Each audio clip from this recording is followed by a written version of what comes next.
Alors, on va parler du système sensitif. Le système sensitif est le plus grand défi de l'examen neurologique et le plus subjectif.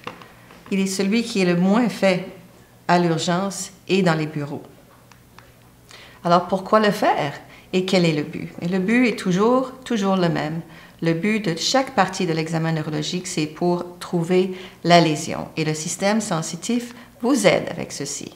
Alors, parlons des différentes atteintes neurologiques qui vont avoir une manifestation sensitive. Si on a une atteinte médulaire, par exemple, de la moelle épinière, qu'est-ce qu'il va falloir demander? Qu'est-ce qu'il va falloir savoir? Et comment fait-on l'examen sensitif pour justement trouver la lésion?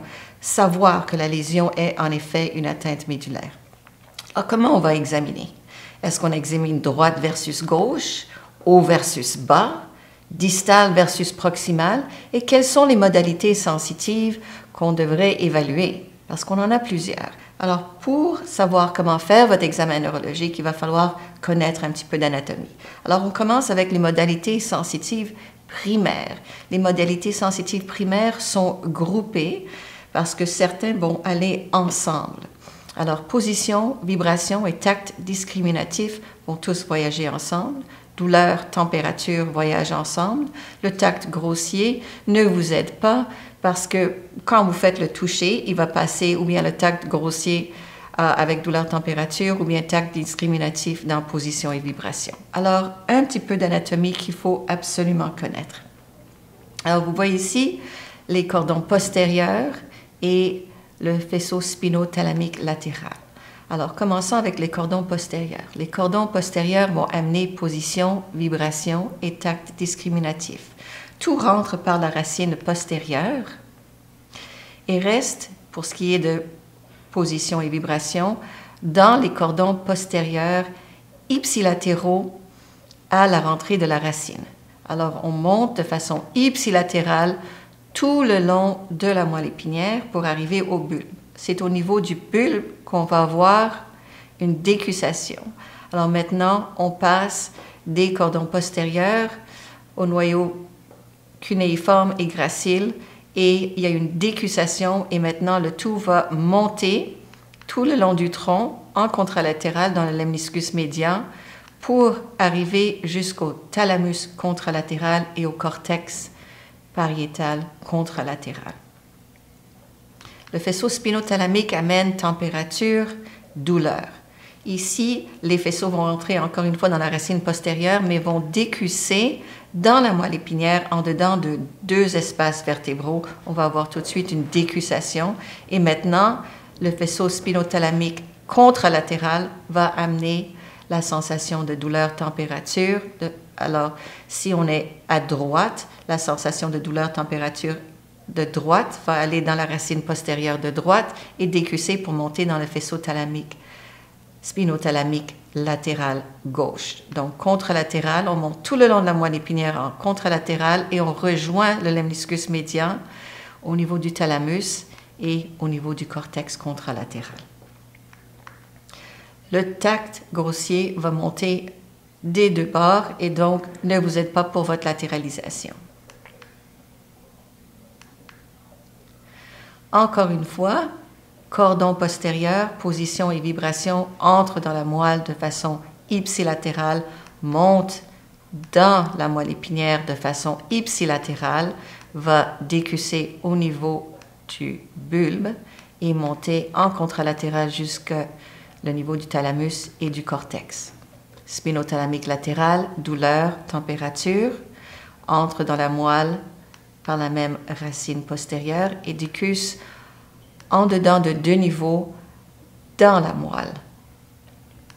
Il va monter maintenant tout le long de la moelle épinière en contralatéral, tout le long du tronc en contralatéral, jusqu'au thalamus contralatéral et au cortex contralatéral.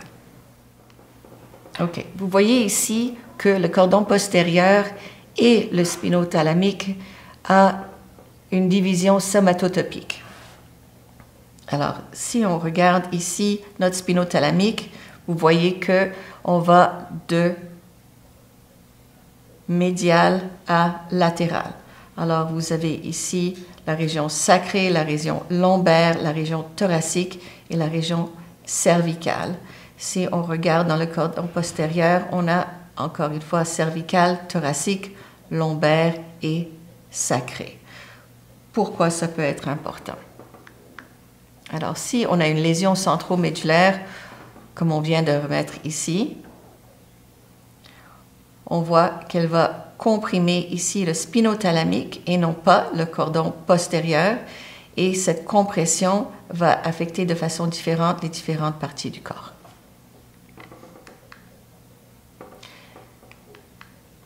Donc, quelles sont les questions pertinentes pour une atteinte qui pourrait être médulaire? Quand on a une histoire d'engourdissement progressif des jambes, par exemple, il faut savoir le début du problème et la progression de l'engourdissement, les limites de la région engourdie.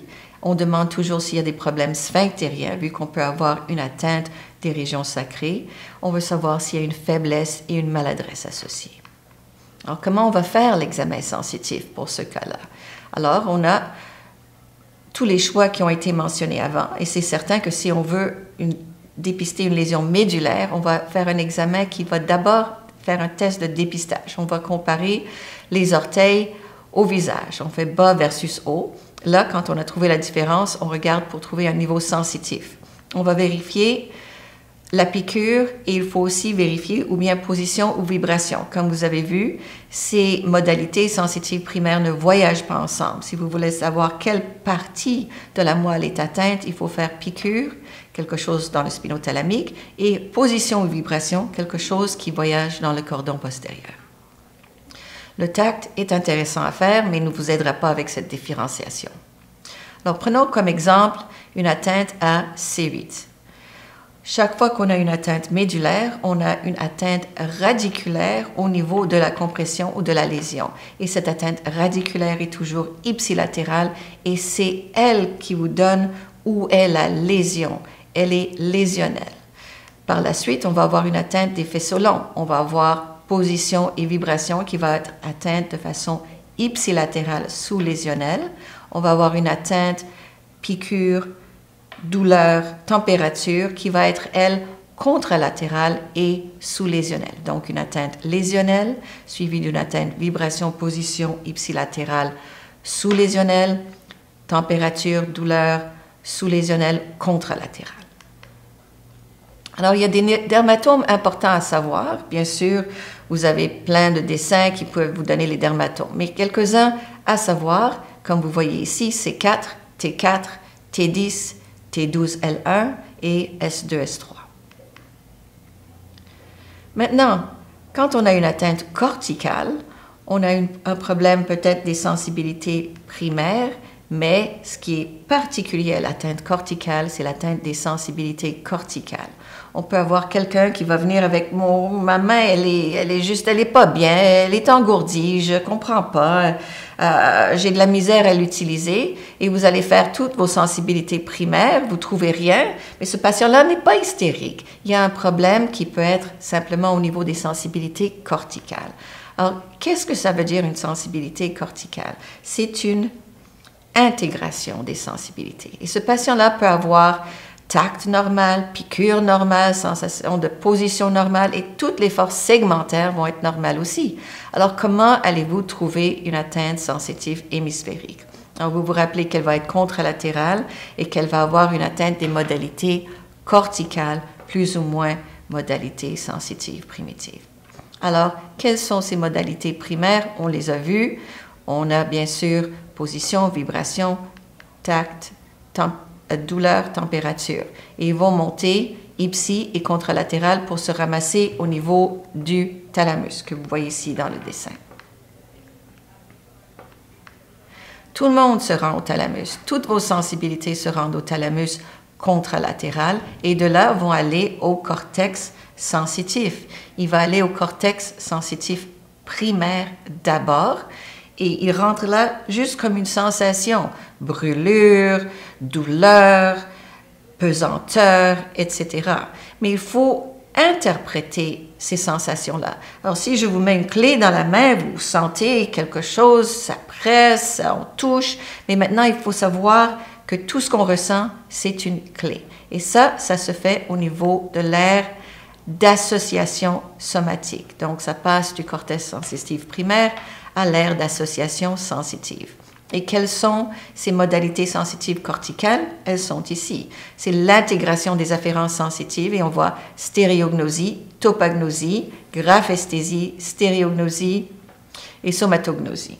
Alors, qu'est-ce que ça veut dire? Stéréognosie, c'est l'identification tactile d'un objet. Quand on a une lésion, on appelle ça astéréognosie. Si je prends un 5 sous, je le mets dans ma main, j'ai les yeux fermés, je peux toucher et je sais que j'ai un 5 sous. Ça, c'est la stéréognosie. La localisation d'un stimulus tactile fait partie aussi d'une sensibilité corticale. C'est la topoanesthésie quand on a une lésion et c'est la topognosie quand on sait où est le stimulus. La graphesthésie, c'est l'identification de chiffres ou de lettres quand on les écrit sur la peau. Alors, je peux prendre juste le bout de mon doigt et écrire un chiffre juste sur le bout de mon doigt et je suis capable de savoir quel est ce chiffre.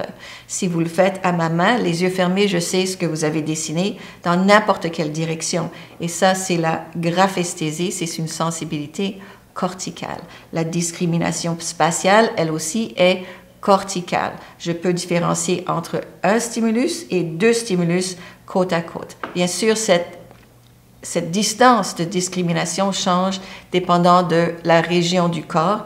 Elle est la plus précise au niveau du bout des doigts, bien sûr.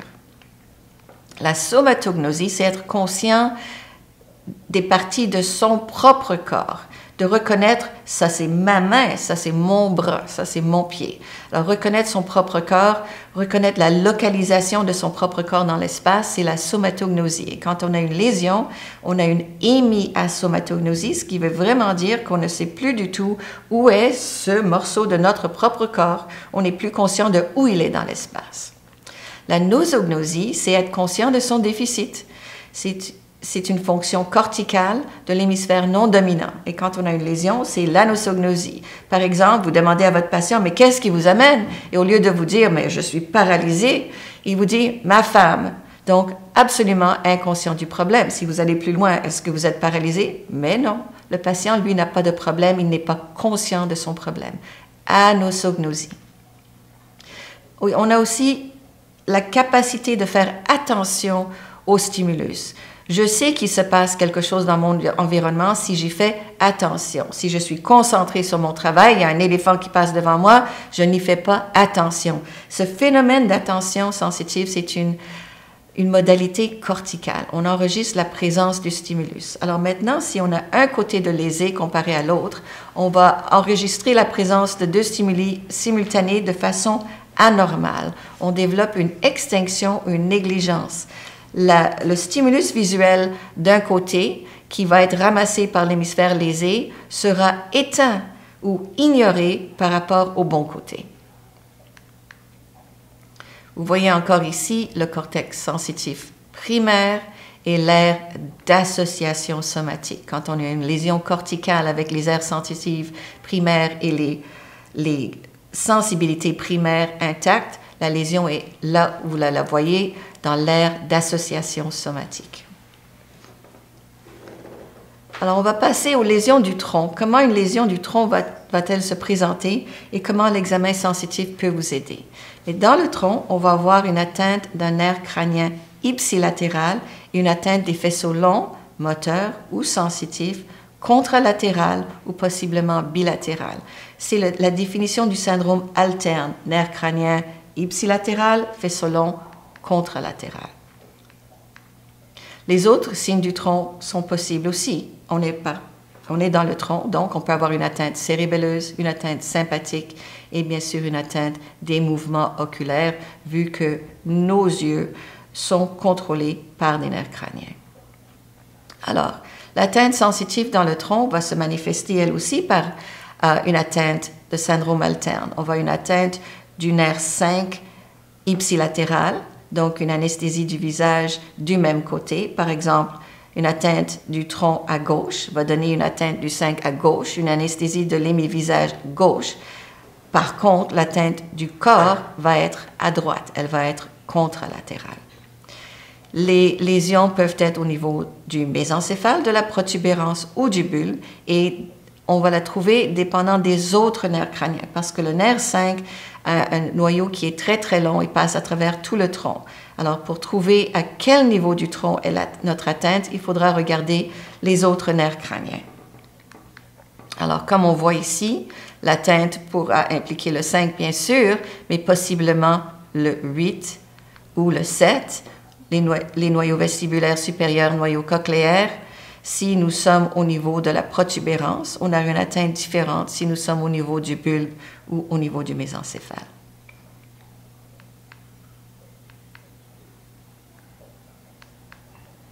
Donc, la présentation clinique va être, encore une fois, l'atteinte du nerf périphérique ipsilatéral et vos faisceaux longs de contralatéral. Alors, vous allez vérifier piqûre et position, et vous regardez pour le territoire spécifique du nerf, plus ou moins une atteinte motrice. Alors, si maintenant on passe au nerf périphérique, est-ce que notre problème, c'est un problème de neuropathie, diabétique ou autre? Est-ce que notre problème, c'est un seul nerf? Est-ce que notre problème, c'est une racine ou un plexus?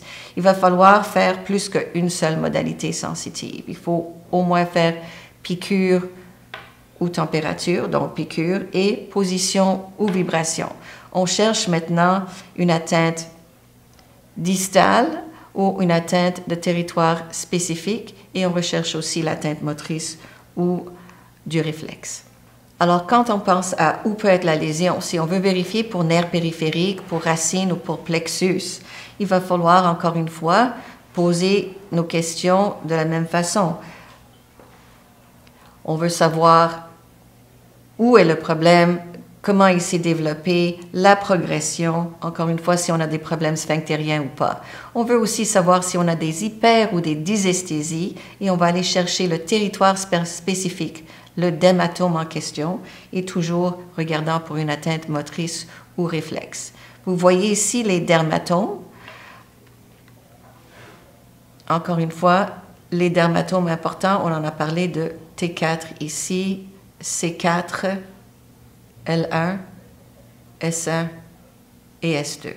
Pour le syndrome de la queue de cheval, il faut vous rappeler qu'en effet, la moelle épinière va arrêter au niveau de L1 et les racines, elles, vont continuer à sortir à leur niveau vertébral et ressemblent un petit peu à une pelure d'oignon ou à une queue de cheval.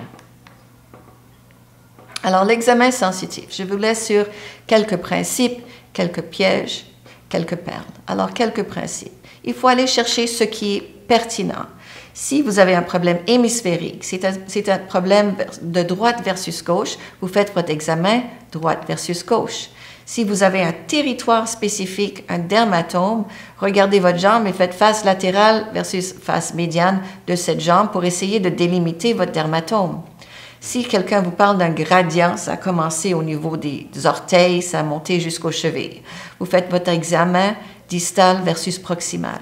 Et quand vous pensez à la moelle, vous faites un examen de bas versus haut et vous cherchez votre niveau sensitif. Alors, quand est-ce qu'on va faire le sens de position? Quand est-ce qu'on vérifie le sens de vibration? Vous savez maintenant que c'est quand on va chercher une lésion là où les différentes modalités ne voyagent pas ensemble. Ça veut dire au niveau des neuropathies, des dermatomes, au niveau de la moelle surtout. Ça, c'est votre technique pour l'examen de la position. C'est très important de prendre le doigt ou l'orteil de côté, de face latérale. Vous prenez avec une main comme ça, l'autre main ici, et vous bougez très délicatement vers le haut ou vers le bas. Vous ne poussez jamais sur l'orteil parce que le patient va sentir que ça pousse du haut vers le bas ou du bas vers le haut, et ils vont utiliser ça à la place de leur sens de position. Donc, j'espère que ça va vous donner l'anatomie et la physiologie nécessaires et importantes pour pouvoir localiser vos lésions. Et ceci vous aidera avec les histoires de cas qui seront présentées lors de la conférence. Merci.